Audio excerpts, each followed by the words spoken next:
The Galactic Council never feared humanity. To them, humans were young, emotional, and divided. Earth had joined the galactic community only 80 years ago. They were clever, yes. Fast learners, but not powerful. Not compared to ancient empires like the Kryll Imperium. The Kryll had ruled large parts of the galaxy for thousands of years. Their fleets were massive. Their weapons were unmatched. When they spoke, most species listened. And when they demanded something, they expected obedience. The problem began with asteroids. Near Earth's solar system, there was a rich asteroid belt filled with rare minerals. Humans had spent years building mining stations there. The resources helped Earth grow stronger and more independent. But the Kryll claimed those routes belonged to them under an old galactic law. Earth refused. In the council chamber, Ambassador Alara Vance stood alone at the center floor. Around her floated representatives of 27 species. Some watched with sympathy, others with cold silence. High Executor Threx of the Kryll stood tall, his armored body shining under the chamber lights. "Humanity is small," Threx said, his deep voice echoing. "You survive because we allow it. Do not mistake tolerance for weakness." Alara did not bow. "Earth will not surrender what we built with our own hands," she replied calmly. The vote was called. The council approved a disciplinary strike. It was meant to be limited, controlled. A lesson. But lessons hurt. 3 days later, Kryll warships entered Earth's orbit. The attack was fast and precise. Orbital defense stations were destroyed within minutes. Communication satellites exploded like sparks in the dark. Human ships that tried to fight back were cut apart by beams of white plasma. From the surface of Earth, people watched streaks of fire fall from the sky. Major cities lost power. Global trade collapsed. Panic spread across continents. Millions were left without communication. Governments declared emergencies. But the Kryll did not invade. They only broke Earth's shield. Then they left. The message was clear. Submit, or next time it will be worse. In the Galactic Council chamber, many representatives believed Earth would surrender within days. No species had ever survived a Kryll strike and continued to resist. High Executor Threx even smiled. But something strange happened. Earth did not send distress calls. They did not beg for aid. They did not ask for peace talks. They went silent. Ambassador Alara Vance was ordered to leave the council station. Before departing, she turned once more to face the chamber. "You believe we are weak," she said quietly. "You will regret teaching us this lesson." Then she walked out. Back in the Sol system, human leaders gathered in underground bunkers and secure stations. Military generals stood beside scientists. Engineers stood beside civilian transport captains. There was fear. There was anger, but there was no surrender. Instead, there was planning. In the asteroid belt, something unusual began to happen. Mining ships changed course. Cargo haulers stopped delivering goods and started moving toward hidden shipyards. Civilian engineers were called into emergency service. Old warship designs were reopened. New designs were created overnight. Mining lasers, once used to cut rock, were modified for combat. Autonomous drones, once used for repair work, were upgraded with targeting systems. Humanity had always been good at adapting. They had survived ice ages, plagues, world wars, and natural disasters. Pain was not new to them, and this time they had learned something important. The Kryll ships were powerful, but they were predictable. A young council analyst named Saren, from a small avian species, noticed strange energy readings coming from the Sol system. Production levels were rising, not falling. He reported it. "They are rebuilding?" he said nervously. Threx laughed. "With what fleet?" the Kryll leader replied. "We shattered their defenses." But Saren kept watching. Thousands of small human vessels were gathering in the asteroid belt. Not warships, not yet. Mining ships. Transport ships. Civilian craft, all moving together in organized patterns. Weapons signatures began to appear. Shield tests, engine overload trials, drone swarm simulations. This was not chaos. It was preparation. On Earth, global networks came back online, one by one. A single message was broadcast across all channels. It was not a cry for help. It was not a surrender. It was simple. Stand by. Days later, long-range sensors picked up something impossible. The mining fleet was no longer mining. It was forming battle lines. For the first time in history, humanity was not asking to survive. They were preparing to strike back, and the galaxy had no idea what it had just created. The Krill fleet returned with confidence. High Executor Threx did not send a small force this time. He sent 20 warships, led by the heavy battle cruiser Dominion Claw. Each ship carried enough firepower to destroy a small moon. The mission was simple: force Earth to surrender completely. The Kill believed the humans were scared. They were wrong. As the fleet entered the outer edge of the Sol system, everything seemed quiet. No defense stations, no large military ships. No organized formation waiting for battle. Only scattered debris from the earlier attack. "See?" Threx said from his command throne. "They hide." They were waiting. Deep inside the asteroid belt, thousands of small vessels powered up at the same time. Mining ships, cargo transports, repair drones, and construction platforms moved into position. They did not look like a navy. They looked like workers. That was the mistake the Krill made. The first attack did not come from a warship. It came from an asteroid. As the Krail fleet passed through a dense mineral field, hidden engines activated inside dozens of large rocks. Humans had secretly attached thrusters to the asteroids. At the right moment, the engines fired. Massive rocks slammed into the Krail formation at high speed. 2 destroyers were crushed before their shields could adjust. The Krill ships opened fire, blasting apart incoming debris. But every explosion created more fragments. The battlefield turned into a storm of metal and stone. Then, the mining lasers fired. From all directions, small ships focused powerful cutting beams onto Krill shields. Alone, each beam was weak. Together, thousands of beams struck the same targets at precise points. Human computers calculated shield frequency shifts in real time. The beams adjusted instantly. One Krill cruiser lost power. Seconds later, it exploded. Threx rose from his throne, shocked. "These are civilian ships," he roared. How are they fighting like this?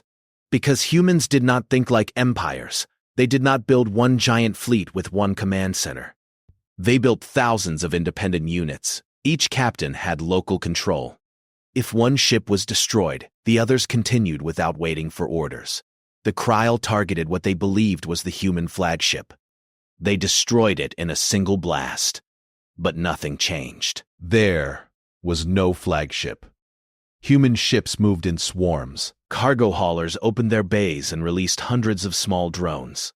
The drones were simple machines, built from repair bots and delivery systems. But they carried explosives.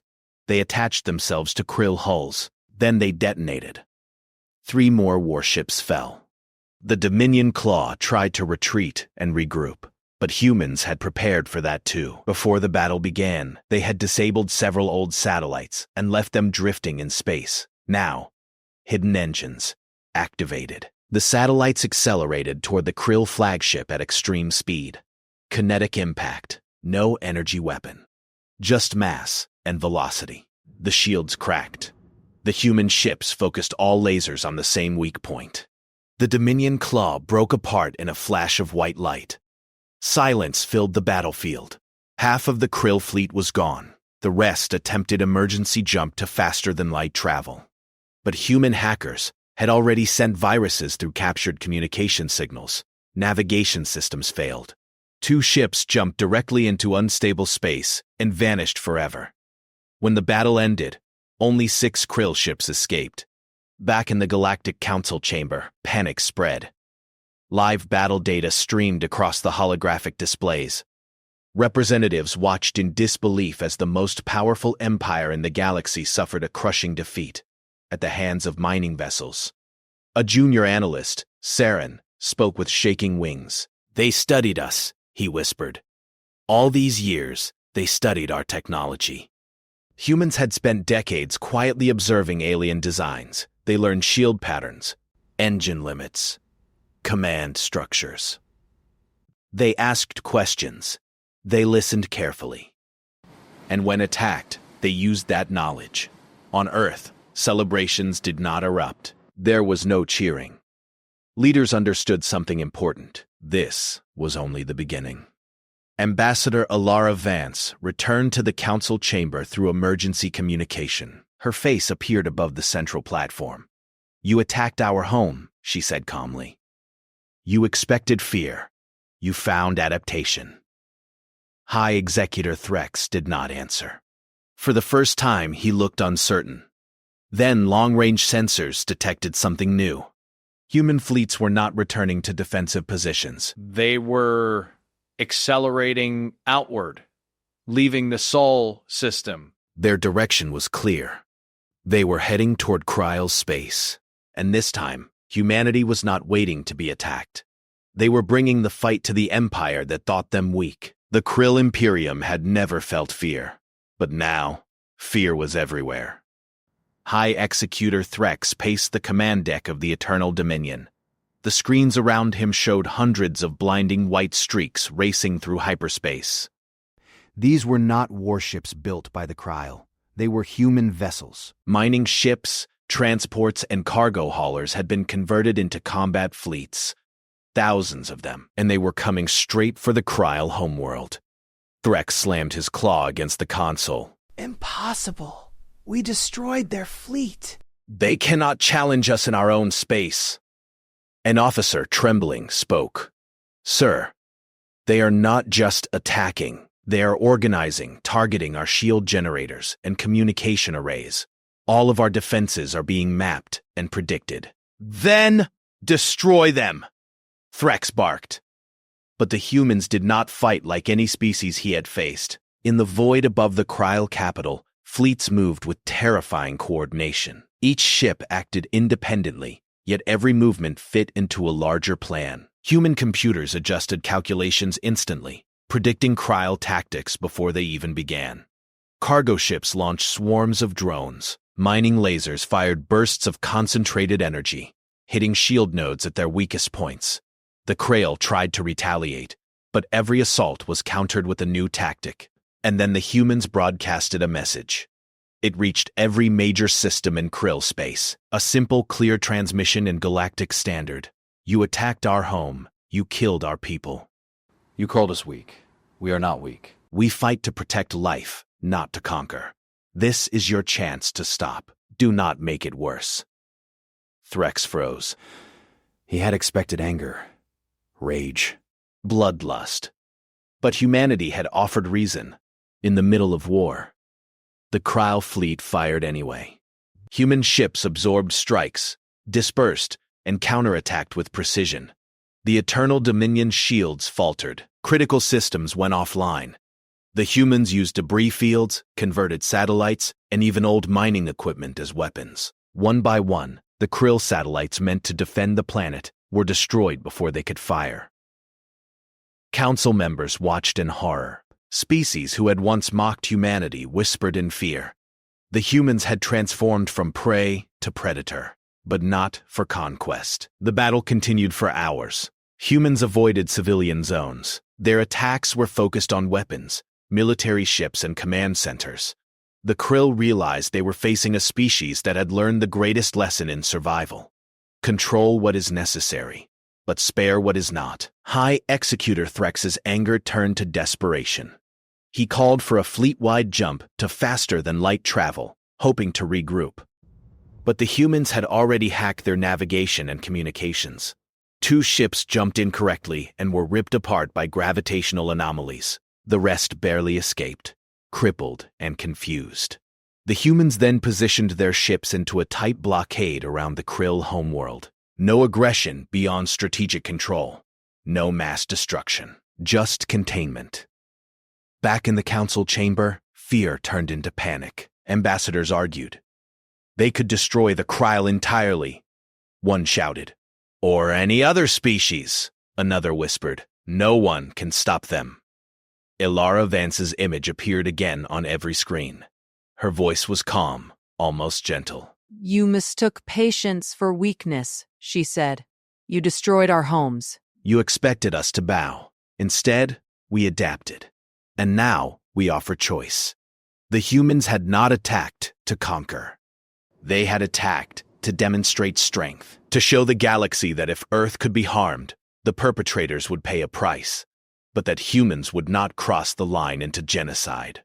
Threx gritted his teeth. We underestimated them, he admitted aloud for the first time. And the Council realized the truth.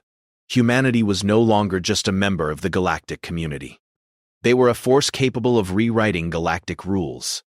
From the shadows of the Council chamber, smaller species began whispering. If humans could challenge the Kryl, could they challenge anyone? The galaxy had changed forever. And above the Kryl homeworld, human fleets held steady, waiting. They had proven they could fight. Now they waited for the next move. But one thing was clear to everyone watching. Humanity was not seeking war. Humanity was seeking justice. And the galaxy had never seen anything like it. The Kryl homeworld had never known fear like this. Above their planet, human fleets hovered in precise formation. Mining ships, transports, and civilian vessels had become a single unstoppable force. Not a single human ship fired at cities. Not a single civilian died. But the Kryl military infrastructure was paralyzed. Shield generators failed. Weapon platforms were disabled. Communication networks were cut. The humans had done what no one thought possible. They had brought the fight to the heart of the Imperium, without killing innocents. Inside the Kryl High Command, panic ruled. Threx barked orders, but nothing worked. Every plan was anticipated, every move countered. He could not understand it.